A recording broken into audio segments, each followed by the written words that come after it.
For what reasons do prospects and customers object to price? Perceived value, perception. Due to lack of knowledge, no established need, or sheer ignorance, they sincerely do not believe that the product, service, or associated add-on items or features being discussed are worth the asking price. Negotiation fear tactic. They know that you want to make a sale, and they do this to see if they can rattle you and get you to lower your price. They are testing your belief, conviction, and skills. They really cannot afford it. Budget limitations, i.e. purchasing a home, or they do not think that they can afford it. Perception, lack of financial creativity, or fear of getting into trouble when they must answer to someone else or justify their decision. It's their job. This relates to negotiation as well. As part of their job description, they get paid to negotiate aggressively, and they may receive additional compensation or bonuses for their part in making their business or company more profitable. What happens to sales representatives who let price objections overcome them? They become conditioned and programmed by the customers and overly sensitive to price. They automatically offer discounts or other similar price concessions because they think it is expected and a necessary part of the business transaction. They begin to believe that the company is making too much money, have the margin set too high, that the customers are being duped, and that the prices need to be lowered in order to be more price competitive.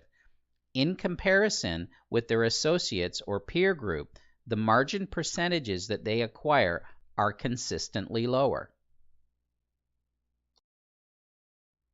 Instead of doing what they should be doing, selling or building value and maintaining profitable margins, they become sympathetic to the customer's plight and complain that prices are too high and that they could sell more if the company was more willing to discount. In knowing and understanding these reasons, what are some of the measures we must take in order to be better armed and protect ourselves against price objections? Use a questioning strategy to determine the decision-making process, uncover needs, and then establish and build value regarding the identified prospect needs before discussing pricing and dumping information or assaulting them with features.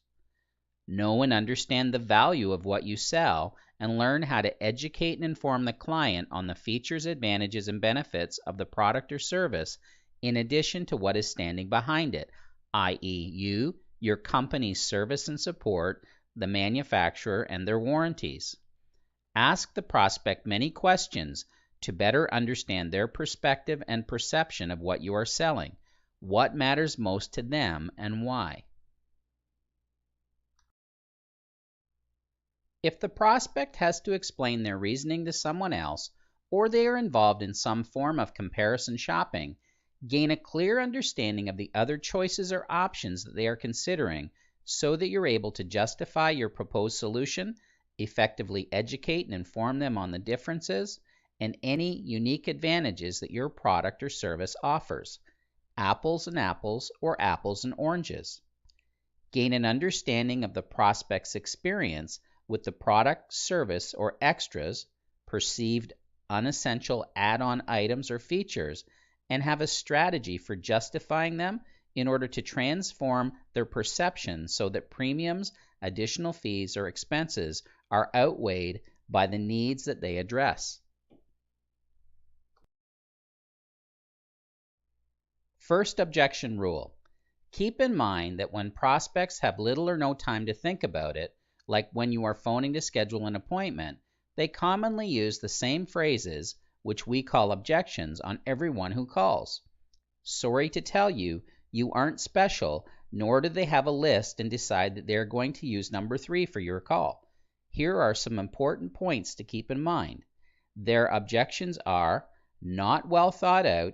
In fact, there is often no thinking or substance involved at all, usually a smokescreen, same standard response that they say to everyone, they don't expect you to be able to smoothly recover from it, it usually works to blow off almost everyone, so they don't have a backup when you handle it effectively. Learning Spotlight number 4. It's time to review what we've covered so far. Each question in the quiz has a 90-second time limit, and the quiz has a 15-minute time limit. You cannot pause the quiz once you begin. The quiz includes many types of questions, including true or false, drag and drop, multiple answers, etc. Read the questions carefully and make sure you understand what is being asked before submitting your response.